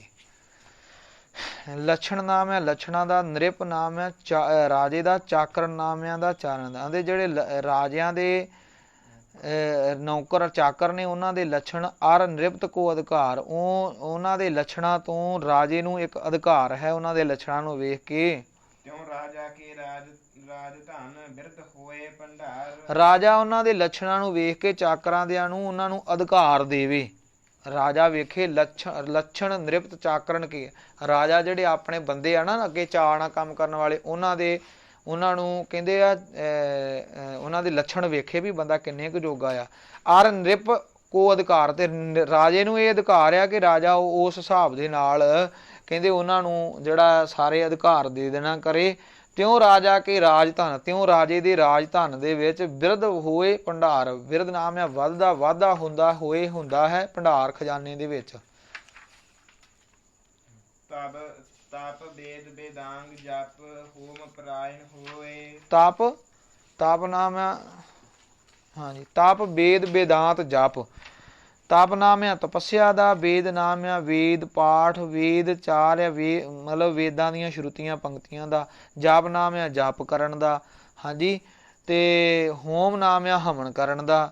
ਪਰਾਇਣ ਜਗ ਆਦਿਕ ਜਿਹੜੇ ਜਿੰਨੇ ਵੀ ਲੋਕ ਕਰਦੇ ਨੇ, ਹਾਂਜੀ, ਇਹ ਸਾਰੇ ਆਸਰੇ ਹਨ। ਕਹਿੰਦੇ ਤਾਪ ਕਰਨਾ, ਵੇਦਾਂ ਦਾ ਪਾਠ ਕਰਨਾ, ਉਹ ਵੇਦਾਂਤ ਦੇ ਸਿਧਾਂਤ ਨੂੰ ਸਮਝਣਾ। ਵੇਦਾਂਤ ਦਾ ਅਰਥ ਹੈ ਵੇਦਾਂ ਦਾ ਅੰਤ, ਵੇਦਾਂ ਦੇ ਅੰਤ ਸਾਰ ਨੂੰ ਸਮਝ ਲੈਣਾ। ਜਪ ਕਰਨਾ, ਹੋਮ ਜਗ ਕਰਨੇ, ਇਹਨਾਂ ਦੇ ਆਸਰੇ ਦੇ ਵਿੱਚ ਰਹਿਣਾ। ਅੱਗੇ ਪੜੋ। ਅਸੀਰਬਾਦ ਨਿਤ ਦੇ ਜੋ ਰਾਜ ਪੁਰੋਹਿਤ ਸੋਏ। ਹਾਂ, ਤਪੀ ਹੋਵੇ, ਵੇਦਾਂ ਦਾ ਗਿਆਤਾ ਹੋਵੇ, ਵੇਦਾਂ ਦੇ ਸਿਧਾਂਤ ਵਿਦਾਂਤ ਨੂੰ ਵੀ ਜਾਣਦਾ ਹੋਵੇ, ਜਪ ਵੀ ਕਰਦਾ ਹੋਵੇ। ਹੋਮ ਨਾਮ ਹੈਗਾ ਹਵਨ ਕਰਨ ਦਾ, ਇਹਨਾਂ ਦੇ ਆਸਰੇ ਦੇ ਵਿੱਚ ਰਹਿਣ ਵਾਲਾ ਹੋਵੇ। ਅਸ਼ੀਰਵਾਦ ਨਿਤ ਦੇ ਜੋ, ਜਿਹੜਾ ਕਿ ਇਹੋ ਜਿਹਾ ਬੰਦਾ ਅਸ਼ੀਰਵਾਦ ਰਾਜ ਪੁਰੋਹਿਤ ਸੋਏ, ਉਹੀ ਰਾਜ ਪੁਰੋਹਿਤ ਰਾਜ ਭਾਗ ਦੇ ਵਿੱਚ ਪੁਰੋਹਿਤ ਪੰਡਿਤ ਰੱਖਣਾ ਕਰੋ ਜਿਹੜਾ ਇੰਨੀਆਂ ਗੱਲਾਂ ਦਾ ਗਿਆਤਾ ਹੋਵੇ ਤੇ ਅਸ਼ੀਰਵਾਦ ਦੇਣ ਦੀ ਸਮਰੱਥਾ ਰੱਖਦਾ ਹੋਵੇ। ਹੁਣ ਕੀ ਆ, ਉਹ ਦੁਖੀ ਦਾ ਬੰਦਾ ਨਹੀਂ ਹੁੰਦਾ ਤੇ ਉਹਨੂੰ ਅਸ਼ੀਰਵਾਦ ਲੋਕ ਲਈ ਜਾਂਦੇ ਆ। ਕੋਈ ਗੁਣ ਵੀ ਹੋਣਾ ਚਾਹੀਦਾ ਜਿਹਦੇ ਕੋਲ ਅਸ਼ੀਰਵਾਦ ਲੈਣਾ। ਔਗਣ ਬੰਦੇ ਦੇ ਨੂੰ ਅੱਜ ਕੱਲ੍ਹ ਕੀ ਕੀਤਾ ਆ, ਪਾਪੀ ਬੰਦਾ ਉਚਲੀ ਸੀਟ ਤੇ ਬਿਠਾਇਆ ਵਾ, ਉਹੀ ਦ੍ਰਿਸ਼ਟੀ ਮਾਰਦਾ ਆ, ਉਹੀ ਸਪਰਸ਼ ਕਰਦਾ। ਔਗਣ ਹੀ ਸਾਡੇ ਅੰਦਰ ਪ੍ਰਵੇਸ਼ ਕਰਨੇ ਆ। ਗੁਣੀ ਬੰਦੇ ਦੇ ਨਾਲ ਜਦੋਂ ਅਸੀਂ ਸੰਬੰਧ ਰੱਖਾਂਗੇ, ਗੁਣੀ ਬੰਦੇ ਦੀਆਂ ਭਾਵਨਾਵਾਂ ਜਿਹੜੀਆਂ ਉਹ ਸਾਡੇ ਅੰਦਰ ਜਦੋਂ ਪ੍ਰਵੇਸ਼ ਕਰਨਗੀਆਂ, ਉਹਦੀਆਂ ਸਰੀਰ ਦੀਆਂ ਕੁਝ ਨਿਕਲਣ ਵਾਲੀਆਂ ਉਹਦੇ ਸਰੀਰ ਚੋਂ ਕਿਰਨਾਂ ਜਦੋਂ ਸਾਡੇ 'ਚ ਵੱਜਣਗੀਆਂ ਤੇ ਸਾਡੇ ਵੀ ਗੁਣ ਚੰਗੇ ਹੋਣਗੇ। ਸੋ ਚੰਗੇ ਗੁਣਾਂ ਵਾਲੇ ਬੰਦੇ ਦੇ ਨੂੰ ਹੀ ਰਾਜ ਪੁਰੋਹਿਤ, ਰਾਜ ਭਾਗ ਦੇ ਵਿੱਚ ਪੁਰੋਹਿਤ ਸਲਾਹਕਾਰ ਰੱਖਿਆ ਜਾਂਦਾ ਸੀ, ਔਰ ਉਹੀ ਅਸ਼ੀਰਵਾਦ ਦੇਣ ਜੋਗਾ। ਇਹ ਵਿਦਵਾਨ ਜਿਹਨੂੰ ਕਹਿੰਦੇ ਸਮਝ ਲੈਣਾ ਕਰੋ ਜੀ। ਚਾਤੁਰ ਧੀਰ ਪਰਬੀਨ ਪਟ ਕਰੈ ਯਥੋਕਤ ਬਾਤ। ਚਾਤੁਰ ਨਾਮ ਹੈ ਸਿਆਣੇ ਦਾ, ਸਮਝਦਾਰ ਦਾ। ਧੀਰ ਨਾਮ ਹੈ ਧੀਰਜਵਾਨ ਦਾ। ਪ੍ਰਬੀਨ ਨਾਮ ਹੈ ਸੁਘੜ ਦਾ, ਹਰੇਕ ਗੱਲ ਨੂੰ ਚੰਗੀ ਤਰ੍ਹਾਂ ਸਮਝਣ ਵਾਲੇ ਦਾ। ਪਾਟ ਨਾਮ ਹੈਗਾ ਚਲਾਕ ਦਾ। ਕਰੇ ਜਥੋਕਤ ਬਾਤ, ਕਹਿੰਦੇ ਚਲਾਕ ਸਿਆਣਾ ਧੀਰਜਵਾਨ, ਗੱਲ ਨੂੰ ਸਮਝ ਕੇ ਪ੍ਰਬੀਨ ਸੁਘੜ ਕੇ ਵਿਚਾਰ ਕੇ। ਪਾਟ ਨਾਮ ਕਹਿੰਦੇ ਚਲਾਕ, ਜਿਹੜਾ ਬਹੁਤ ਜ਼ਿਆਦਾ ਚਲਾਕ ਹੈ। ਕਹਿੰਦਾ ਕਰੇ ਜਥੋਕਤ, ਜਥਾ ਉਕਤ, ਜਿਵੇਂ ਕਰਵੇਂ ਵੀ ਉਹ ਗੱਲ ਨੂੰ ਕਰਦਾ ਹੈ। ਪਰ ਹਾਰਿਦ ਕੋ ਜਾਣਈ ਵਹਿ ਬਸੀਨ ਉਸਤਾਦ। ਬਸੀਠ ਠੱਠਾ ਪਾਠ ਕਰ ਲਓ।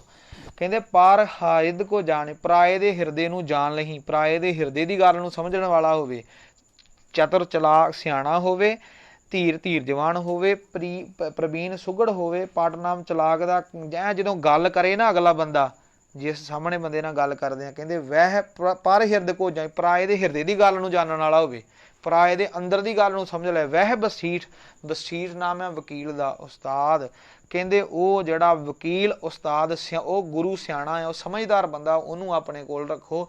ਜਿਹੜਾ ਇੰਨਾ ਜ਼ਿਆਦਾ ਤੇਜ਼ ਬੁੱਧੀ ਵਾਲਾ ਹੋਵੇ, ਉਹ ਬੰਦੇ ਦੀ ਸੰਗਤ ਜਿਹੜੀ ਆ ਉਹ ਕਰਨਾ ਕਰੋ। ਕਹਿੰਦੇ ਜਿਹੜਾ ਹਮੇਸ਼ਾ ਹੀ ਸ਼ਾਸਤਰ ਗਏ ਸਚਾਰ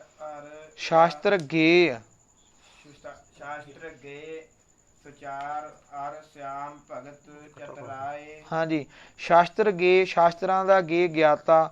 ਸੋ ਚਾਰ ਨਾਮ ਹੈ ਚੰਗੇ ਆਚਰਣ ਵਾਲਾ। ਅਰ ਸੁਆਮ ਭਗਤ, ਤੇ ਸੁਆਮੀ ਦੀ ਭਗਤੀ, ਵਾਹਿਗੁਰੂ ਦੀ ਭਗਤੀ ਕਰਨ ਵਾਲਾ। ਠੀਕ ਹੈ, ਸੁਆਮੀ ਦਾ ਵਫਾਦਾਰ, ਆਪਣੇ ਮਾਲਕ ਦਾ ਵਫਾਦਾਰ। ਚਤੁਰਾਏ ਦਾ ਨਾਮ ਆ ਸਿਆਣਾ।